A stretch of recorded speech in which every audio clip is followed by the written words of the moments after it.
Hi friends, എല്ലാവർക്കും നമസ്കാരം. പുതിയ വീഡിയോയിലേക്ക് എല്ലാവർക്കും സ്വാഗതം. അപ്പോൾ ദേവര പാർട്ട് 1 കണ്ടു വന്നിരിക്കുകയാണ്. ആദ്യമായിട്ടാണ് ഒരു തെലുങ്ക് പടം തിയേറ്ററിൽ തെലുങ്ക് ലാംഗ്വേജിൽ കാണുന്നത്. മാക്സിമം മലയാളത്തിൽ സെലക്ട് ചെയ്യാറ്, അതുപോലെ ചിലപ്പോൾ തമിഴും. അപ്പോൾ തെലുങ്ക് കാണാൻ വിചാരിച്ച് തന്നെ പ്ലാൻ ചെയ്ത് കയറിയത്. 6:30 ഷോ. വനിത വിനീത തിയേറ്ററിൽ നിന്നാണ് പടം കാണുന്നത്. സബ് ടൈറ്റിലൊക്കെ ഉണ്ടായതുകൊണ്ട് കാര്യങ്ങൾ മനസ്സിലായി. അതറിഞ്ഞുകൊണ്ട് തന്നെയാണ് ടിക്കറ്റ് എടുത്തത്. അത്യാവശ്യം പടം ഹൗസ്ഫുള്ളായിരുന്നു. അത്യാവശ്യം തെലുങ്കന്മാർ തന്നെയാണ് തിയേറ്ററിൽ. അടിപൊളി കയ്യടി വിസിലടിയൊക്കെ ആയിട്ട് ഭയങ്കര ആവേശമാണ് തിയേറ്ററിൽ. നമ്മൾ തമിഴ് പടം അതുപോലെ തന്നെ മലയാളം പടം സൂപ്പർ സ്റ്റാർ ഫിലിംസ് ഒക്കെ വരുമ്പോഴാണ് അങ്ങനെ കണ്ടിട്ടുള്ളത്. ഇപ്പോൾ പ്രഭാസിന്റെ പടങ്ങൾ, പെൺടിയാറിന്റെ പടങ്ങളൊക്കെ വരുമ്പോൾ മലയാളികൾ ഏറ്റെടുത്ത് ആഘോഷിക്കാറുണ്ട്. ഫാൻ ഷോ ഒക്കെ ഉണ്ട്. ഇപ്പോൾ തൃശ്ശൂരൊക്കെ ഫാൻ ഷോ ഉണ്ട്, എല്ലാ ജില്ലയിലും ഉണ്ട്. അപ്പോൾ ഇതൊരു അവിടുത്തെ ആളുകൾ തന്നെ, ഇപ്പോൾ കൂടുതൽ ഇൻഫോ വർക്കിലൊക്കെ ജോലി ചെയ്യുന്ന ആളുകളാണെന്ന് തോന്നുന്നു. ചെറുപ്പക്കാർ ഭയങ്കര എനർജി ലെവലിൽ ആർമാദിക്കുന്ന ഒരു സീനാണ് കണ്ടത്. അപ്പോൾ പടം കണ്ടത് എത്തിയിരിക്കുകയാണ്. അപ്പോൾ ഒറ്റ വാക്കിൽ പറഞ്ഞാൽ പടം എന്നെ സംബന്ധിച്ച് എനിക്ക് ഒരു ആവറേജ് എക്സ്പീരിയൻസ് ആണ് എനിക്ക് ഫീൽ ചെയ്തത്. ഞാൻ ഒരു എക്സ്പെക്റ്റേഷൻ ഉണ്ടായിരുന്നു. എനിക്ക് NTR ഒരു പടം വരുന്നു, അത് ശിവചേട്ടൻ സംവിധാനം ചെയ്യുന്നു. ട്രെയിലർ കണ്ട വലിയ മോശം തോന്നിയില്ല. പിന്നെ കടലിൻ്റെ അടിയിലൊക്കെ കുറേ ഷൂട്ട് ചെയ്തിട്ടുള്ളൊരു ഭാഗങ്ങളും കണ്ട സമയത്ത് സെറ്റ് പടമായിരിക്കും വിചാരിച്ച്. പക്ഷെ ഒരു ആവറേജ് എക്സ്പീരിയൻസ് ആണ് എനിക്ക് ഫീൽ ചെയ്തത്. ഇപ്പോൾ നമ്മൾ ലോജിക്കൊന്നും വിചാരിച്ചിട്ടൊന്നും അല്ല കേട്ടോ. പ്രത്യേകിച്ച് ഒരു തെലുങ്ക് പടം കാണാമെന്ന ഫീൽ തന്നെയാണ് കണ്ടത്. ഒരു മാസ് മസാല പ്രതീക്ഷിച്ച് തന്നെ പോയത്. ഇൻ്റർവെൽ വരെ എന്നെ നിൽക്കിയ നല്ല രീതിയിൽ ഞാൻ നല്ല ഉറക്കത്തിലാണ് എനിക്ക് പോയത്. ഞാൻ ഹസ്ബൻഡ് ആയിട്ടാണ് പടത്തിന് പോകുന്നത്, ഷോ ഉണ്ടെന്ന് പറഞ്ഞിട്ട്. പക്ഷെ എനിക്ക് ഇൻ്റർവെൽ വരെ എനിക്ക് യാതൊരു ഉറക്കമൊന്നും തോന്നില്ല. ഫുൾ ആവേശത്തിലൊക്കെ ഞാൻ ഇരുന്നു. പക്ഷെ ഇൻ്റർവെല്ലിന് ശേഷം ഒരു കണക്ഷൻ കിട്ടാതെ പോയി. പിന്നെ നമുക്കൊക്കെ ഏകദേശം കഥ എങ്ങോട്ടാ പോകണമെന്നൊക്കെ മനസ്സിലായി. NTR എന്നൊരു നടൻ്റെ പെർഫോമൻസ് സൂപ്പറായിരുന്നു. ആളുടെ ഒരു സ്വാഗും കാര്യങ്ങളൊക്കെ, ആളുകൾ ഫൈറ്റ് കഴിഞ്ഞ് കയറി വരുമ്പോൾ ഉള്ള സീനും, കടലിൽ നിന്ന് കയറി വരുന്ന സീനും, ബോട്ടിങ്ങനെ വലിച്ചു കൊണ്ടുവരുന്ന സീനൊക്കെ ഒരു പ്രത്യേക വൈബ് തന്നെ ഫീൽ ചെയ്തു. പടത്തിൽ പെർഫോമൻസുകളൊക്കെ വന്നായിരുന്നു. പക്ഷെ ഇവർക്കൊന്നും പെർഫോം ചെയ്യാൻ വേണ്ടിയിട്ട് ഒരു കാസ്റ്റിങ്ങിലൊരു പ്രത്യേകത എനിക്ക് ഫീൽ ചെയ്തില്ല. എന്ന് വെച്ച് കഴിഞ്ഞാൽ ഒരു പ്രകാശ് രാജിൻ്റെ റോളുണ്ട്. പ്രകാശ് രാജിൻ്റെ റോളുകൾ നന്നായി ചെയ്തിട്ടുണ്ട്. പക്ഷെ അത് വലിയൊരു സംഭവം എന്ന് പറയാൻ പറ്റില്ല. അതുപോലെ സൈഫ് അലി ഖാൻ നന്നായി ചെയ്തിട്ടുണ്ട്. വെച്ച് കഴിഞ്ഞാൽ നമ്മളിപ്പോൾ ഒരു കഥ എന്ന് പറഞ്ഞൊരു എന്തെങ്കിലുമൊക്കെ ഉണ്ടാവണമല്ലോ. എന്ന് വെച്ച് കഴിഞ്ഞാൽ ഒരു കണക്ഷൻ അങ്ങോട്ട് ഇങ്ങോട്ട് കിട്ടാതെ ഒരു കടപ്പുറത്ത് നടക്കുന്ന ഒരു സംഭവം. കുറച്ച് ആളുകൾ അവർ പിന്നെ മനസ്സിലാക്കുകയാണ് കടലിലെന്ന് വെച്ചാൽ നമുക്ക് മീൻ പിടിച്ച് ജീവിക്കണം. കുറേ എതിർക്കാണ്, ടീമിൽ തന്നെ പ്രശ്നങ്ങൾ വരികയാണ്. നമ്മൾ കണ്ടിട്ടുള്ള കുറേ സാധനങ്ങൾ അതിനിടയ്ക്ക് ഫാമിലി പാസം, ഒരു മരണം, വിദ്യാഭ്യാസം, കാര്യങ്ങൾ, അണ്ണൻ തമ്പി റിലേഷൻ, പിന്നെ ആ നാട്ടിൽ നമ്മൾക്ക് എല്ലാ നായകനാകുമ്പോൾ പ്രത്യേക തെലുങ്ക് പടത്തിൽ കണ്ടത് എല്ലാ കാര്യങ്ങളും ഇടപെടും, അതിൻ്റെ സൊല്യൂഷൻ കൊടുക്കും. ഹീറോയിസ് ഒക്കെ തന്നെയാണ് പടത്തിലുള്ളത്. നമുക്ക് പെർഫോം ചെയ്യാൻ നല്ല സ്പേസ് കൊടുത്തില്ല. ആ റോളിനൊരു ഇമ്പോർട്ടൻസ് ഇല്ല. സൈഫ് അലി ഖാൻ്റെ റോളായാലും നന്നായി ചെയ്തിട്ടുണ്ട്, ഇമ്പോർട്ടൻസ് ഇല്ല. അതുപോലെ ജാൻവി കപൂർ ഇതിൽ നായികയായാലും ഉള്ളതെന്നൊക്കെ നന്നായി ചെയ്ത് പോയിട്ടുണ്ട്. പക്ഷെ ഈ പറഞ്ഞ പോലെ സംഭവമാണ്.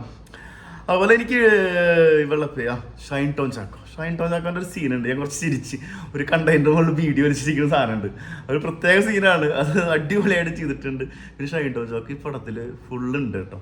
അത്യാവശ്യം നല്ല രീതിയിൽ പെർഫോം ചെയ്തിട്ടുണ്ട്. ആള് നമ്മൾ പ്രതീക്ഷിച്ചാൽ അങ്ങേയറ്റ ആൾ ചെയ്തിട്ടുണ്ട്. അതുപോലെ നരൻ്റെ ക്യാരക്ടർ ആൾ സൂപ്പറായിട്ട് ചെയ്തിട്ടുണ്ട്. നരൻ ഒരു സംഭവമാണ്. ഒരു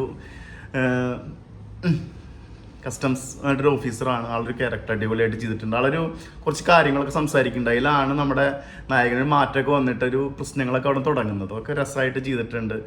പിന്നെ മുരളി ശർമ്മ അല്ല, തെലുങ്ക് പടത്തിൽ കാണാൻ കുറേ ആളുകളുണ്ട്. അഭിമന്യു സിംഹം, നിംസാന, ശ്രീകാന്ത്, പ്രകാശ് രാജ്. ഞാൻ പറഞ്ഞല്ലോ, പ്രകാശ് രാജിന് വെച്ച് കഴിഞ്ഞാൽ റോഡ് നല്ല ആൾ പെർഫോം ചെയ്യണമെങ്കിൽ ആ ക്യാരക്ടറിൻ്റെ സ്പേസിന് സ്ട്രെങ്ത് ഇല്ല. അപ്പം അങ്ങനെ ഒരു അവസ്ഥയാണ് ഉണ്ടായത്. പടം അങ്ങനത്തെ ഒരു ഫീലിംഗ് ആണ് എനിക്ക് തോന്നിയത്. പിന്നെ ക്ലൈമാക്സ് കൊണ്ട് അവസാനിപ്പിച്ച സെക്കൻഡ് പാർട്ട് നമ്മൾ ബാഹുബലി പിന്നിൽ നിന്ന് കുത്തി എന്ന് പറഞ്ഞ പോലെ അവിടെ ഒരു സാധനമൊക്കെ കൊണ്ട് വെച്ചിട്ടുണ്ട്. നമുക്ക് ഒക്കെ സെക്കൻഡ് പാർട്ടായാലും ഇതിൻ്റെ ഒരു കണ്ടിന്യൂഷൻ വരുന്ന സമയത്ത് നമുക്കത് എത്രമാത്രം സക്സസ് ആവുമെന്ന് പറയാൻ പറ്റില്ല. ആ ഒരു അവസ്ഥ നമുക്ക് ഫീൽ ചെയ്തത്. ഞാൻ സത്യം പറഞ്ഞാൽ നമ്മളൊരു തെലുങ്ക് പടം കാണുന്ന ഒരു ഫീലിൽ തന്നെ ഇരുന്ന് എനിക്ക് ബോറൊന്നും അടിക്കാണ്ട് ഞാൻ 2 മണിക്കൂർ 50 മിനിറ്റ് പടം കണ്ടു. ഇൻ്റർവെല്ലിൽ ഞാൻ ചെറിയ വലിച്ചിലൊക്കെ ഉണ്ടായി. ഇങ്ങനെ വലിഞ്ഞിങ്ങനെ പോകുന്നുണ്ട്. കുറേ സീനുകൾ കുത്തിക്കയറ്റി എല്ലാം വേണമല്ലോ. പിന്നെ പാട്ടുകൾ രസമായിട്ട് ചെയ്തിട്ടുണ്ട്. പാട്ടുകൾ കൊണ്ടുവന്നത് BGM രസമായിട്ടുണ്ട്. പാട്ടുകളൊക്കെ ലിയോൻ്റെ കുറച്ച് പാട്ടുകളിലൊക്കെ ആയിട്ടൊരു കോപ്പിയൊക്കെ ആയിട്ട് തോന്നി. നല്ല രസമായി തോന്നി. നമ്മൾ ആ ഫ്ലോയിൽ അങ്ങനെ ഇരുന്ന് പോയി BGM ഒക്കെ പിടിച്ചിരുന്നത്. പടം തുടങ്ങി കുറച്ച് ഇൻ്റർവെല്ലിൽ വരെ നല്ല എൻഗേജ്ഡ് ആയിട്ടാണ് പടം. പക്ഷെ നമുക്ക് അതർ അറിയാൻ പറ്റും, ഇത് എങ്ങോട്ടാ പോകണമെന്നൊക്കെ നമുക്ക് ഏകദേശം അറിയാൻ പറ്റും. പിന്നെ എന്തെങ്കിലുമൊക്കെ ടിസ്റ്റ് പ്രതീക്ഷിച്ച് നമ്മൾ ഇരുന്ന് പിന്നെ മാരക ടിസ്റ്റുകളൊന്നുമില്ല. ആസ് യൂഷ്വൽ ഒരു തെലുങ്ക് പടം കാണുന്ന പോലെ തിയേറ്റർ എക്സ്പീരിയൻസ് ചെയ്യാമെന്ന് മാത്രം. അത് വലിയൊരു സംഭവമായിട്ട് ആരും പോകണ്ട. പ്രത്യേകിച്ച് ആർആറൊക്കെ കണ്ടിട്ടുള്ള ആ ഒരു മൈൻഡ് സെറ്റിലൊക്കെ ആണെന്നുണ്ടെങ്കിൽ ഒരിക്കലും ആ മൈൻഡ് സെറ്റിലൊന്നും പോകരുത്. ഇതിൽ നമ്മുടെ ചെക്കൻ പെർഫോം ചെയ്തിട്ടുണ്ട്, പിന്നെ കാസ്റ്റിംഗ് നന്നായിട്ടുണ്ട്, അവരൊക്കെ പെർഫോം ചെയ്തിട്ടുണ്ട്. പക്ഷേ ഈ പടത്തിൽ അവർ കൊടുത്തുള്ള ക്യാരക്ടറിനുള്ള ഇമ്പോർട്ടൻസും കാര്യങ്ങളൊക്കെ പ്രകാശ് രാജൊക്കെ ചില സമയത്ത് KGF പോലെയായി തോന്നി എനിക്ക്. ഓരോ ഭാഗങ്ങൾ ആളിലൂടെയാണ് കഥ പോകുന്നത്. അപ്പോൾ അതൊക്കെ ഒരു ലാഗിലേക്ക് ഇങ്ങനെ പോയി അങ്ങനത്തെ എത്തിക്കുന്നുണ്ട്. പക്ഷെ ആൾ പെർഫോം ചെയ്യുന്നുണ്ട്. പക്ഷെ ആ കഥയിൽ പ്രത്യേകിച്ച് ആ സാധനം അങ്ങോട്ട് കണക്ഷൻ വന്നിട്ട് ഇങ്ങനെ പോകണ്ട, അതിലേക്കൊന്നും ഒരു ശോകാവസ്ഥ ഉണ്ടായത്. പിന്നെ തിയേറ്ററിൽ ഈ പറഞ്ഞ പോലെ FDFs ആയതുകൊണ്ടുള്ള പിന്നെ ആ തെലുങ്ക് ആളുകളാണ് കൂടുതലുണ്ടാകുന്നത്. അവരൊക്കെ ആവേശം കാര്യങ്ങളൊക്കെ ആയിട്ട് ഇങ്ങനെ ഇരുന്ന് കണ്ടു. എന്നെ സംബന്ധിച്ചൊരു ആവറേജ് എക്സ്പീരിയൻസ് ആണ് എനിക്ക് ഫീൽ ചെയ്തത്. എൻ്റെ അഭിപ്രായം ആവില്ല ചിലപ്പോൾ നിങ്ങൾക്ക് ചിലപ്പോൾ നല്ല രീതിയിൽ തോന്നാം. ഞാൻ തെലുങ്ക് പടം ആദ്യമായിട്ടാണ് FDFs, അതിൻ്റെ എക്സ്പീരിയൻസ് എനിക്ക് നല്ല രീതിയിൽ കിട്ടി. നല്ല തിയേറ്റർ എക്സ്പീരിയൻസ് ആയിരുന്നു. ഈ പടം തിയേറ്ററിൽ വാച്ച് ചെയ്യാൻ വേണമെങ്കിൽ ഒരു 1 ടൈം വാച്ചബിൾ മൂവി ഉണ്ട്. പിന്നെ കടലിൻ്റെ അടിയിൽ കുറച്ച് സീനുകൾ കാര്യങ്ങളൊക്കെ ഉണ്ട്, അതൊക്കെ കുറച്ച് കുഴപ്പമില്ലാത്ത രീതിയിൽ തോന്നി. VFS വലിയ മോശമാക്കാതെ ചെയ്തിട്ടുണ്ട്. പിന്നെ പ്രത്യേകിച്ച് ഷാർക്കൊക്കെ ആയിട്ടുള്ള കുറച്ച് സീനുകളൊക്കെ ഉണ്ട്. കടലിൻ്റെ അടിയിൽ കുറേ കാര്യങ്ങൾ ഷൂട്ട് ചെയ്യുന്നുണ്ട്, അതൊക്കെ നമുക്കൊന്ന് കണ്ടിരിക്കാനുള്ള കാര്യങ്ങളുണ്ട്. അതൊക്കെ ഇൻ്റർവെല്ലിന് മുമ്പ് കുറേ സംഭവങ്ങളൊക്കെ കാണിക്കുന്നുണ്ട്. അതിൻ്റെയൊക്കെ ഒരു രസം നമുക്ക് ഫീൽ ചെയ്യും. ഷൂട്ട് ചെയ്തുള്ള രീതികൾ, എടുത്തുള്ള രീതികൾ നല്ല എഫേർട്ട് ഇട്ടിട്ടുണ്ട് ഈ പടം ഷൂട്ട് ചെയ്യാനൊക്കെ. ക്യാമറ, ടെക്നിക്കൽ ടീം ഒക്കെ നല്ല രീതിയിൽ ചെയ്തിട്ടുണ്ട്. BGM മോശമില്ല, ചില സമയത്ത് നമുക്കൊരു കോപ്പി ഫീൽ ചെയ്യുന്നു മാത്രം. പക്ഷെ ഒരു 1 time watchable movie and theatre എന്ന് പറയാം നമുക്ക്. കാരണം ഇങ്ങനത്തെ പടങ്ങളൊക്കെ തിയേറ്ററിൽ കാണുന്നത് OTT-ലൊന്നും കണ്ടാൽ നമുക്ക് ഒന്നും തോന്നില്ല.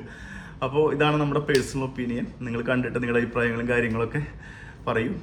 വീഡിയോ ഇഷ്ടപ്പെട്ട എല്ലാവരും ലൈക്ക്, ഷെയർ, സബ്. അടുത്തൊരു വീഡിയോ ആയിട്ട് വീണ്ടും വരാം. ഓക്കെ.